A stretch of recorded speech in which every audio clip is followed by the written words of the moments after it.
Hi friends, good morning everybody. అందరికీ నమస్కారం. Welcome to RK cars and properties. నేను మీ రవికుమార్ బోదా. ఈరోజు మీరు చూస్తున్న vehicle Renault Kwid RXT variant అండి. 2016 model Renault Kwid RXT variant 2016 model. Second owner vehicle అండి. ఇది రీడింగ్ వచ్చి 42,700 కిలోమీటర్లు తిరిగింది.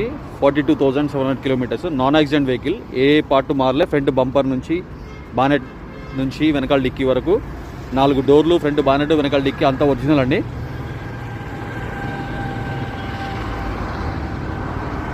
ఇన్సూరెన్స్ వ్యాలిడిటీ ఉందండి. ఇన్సూరెన్స్ ఉంది వ్యాలిడిటీ. టైర్స్ వచ్చి 80% ఉన్నాయి. 360 డిగ్రీస్ వ్యూ చూసుకోవచ్చు మీరు. లెఫ్ట్ సైడ్ అక్కడక్కడ లైట్గా టచ్అప్ చేసుకోవాలి.